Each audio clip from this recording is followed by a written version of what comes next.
Hi, welcome to my YouTube channel where I will be sharing weekly virtual assistant tips with you. So let's get started.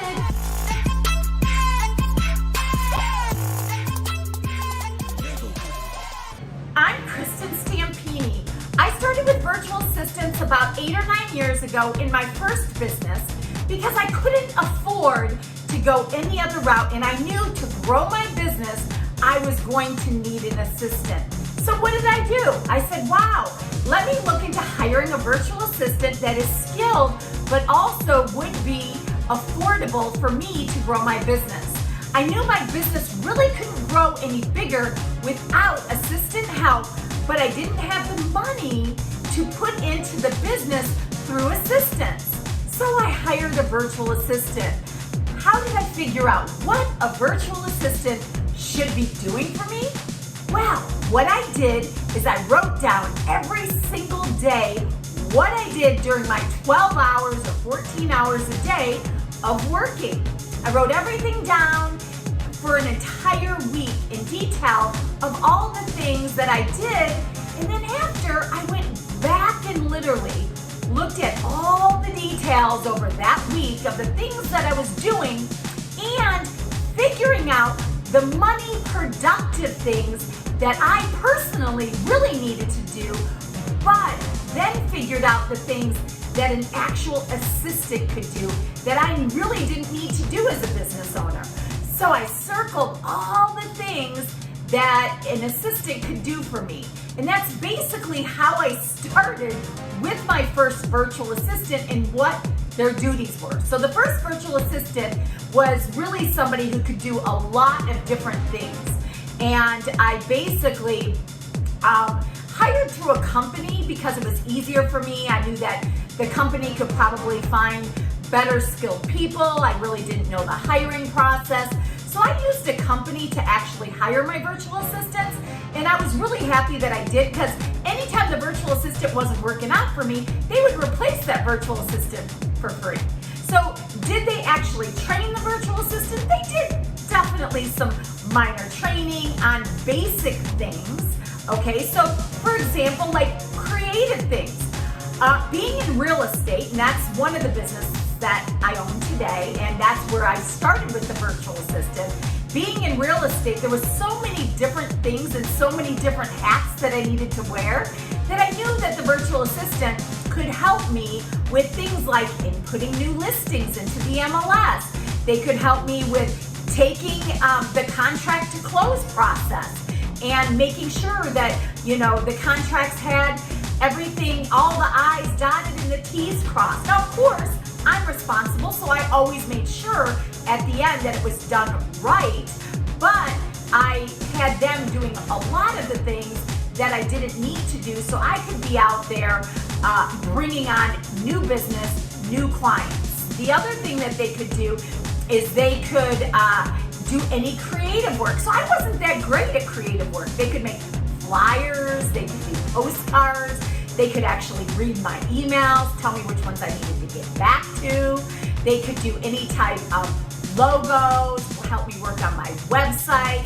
They could write blogs for me. They could actually take my CRM, so my follow-up systems, and put, you know, help me follow up with past clients and also help me follow up potential new clients. They could also run ads for me, like Google pay-per-click and Facebook ads. They could do research for me. So they could figure out how to do different things that I needed them to learn how to do. They could do social media marketing. So I could have them doing social media marketing, create content.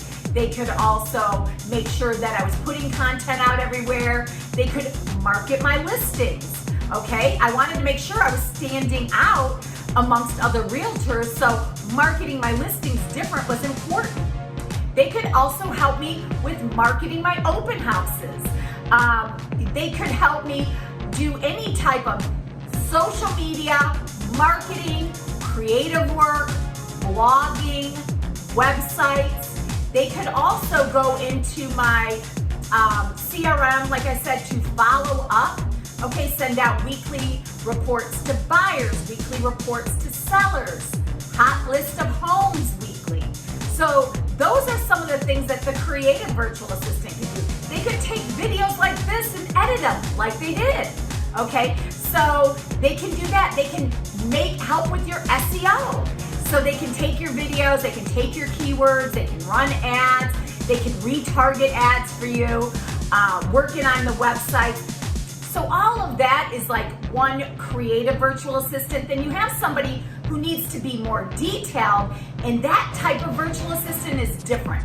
So the detailed virtual assistant that can help me look at the contracts and take things from contract to close, making sure I have everything that I need, that, you know, my inspections are on time, you know, working with the lender and the title company and all the things that take up so much of my time that I actually could train somebody else. Then I could also have a customer service person who could actually follow up with my listings. They could call back, you know, potential clients. They can do anything. They can answer my phones.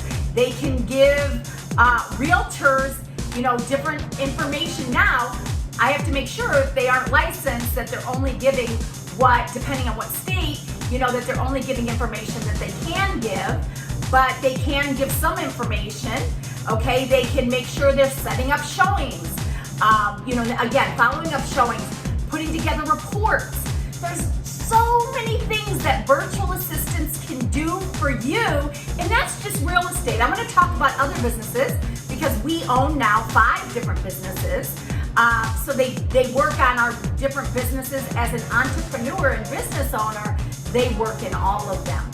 So I hope this video helped you.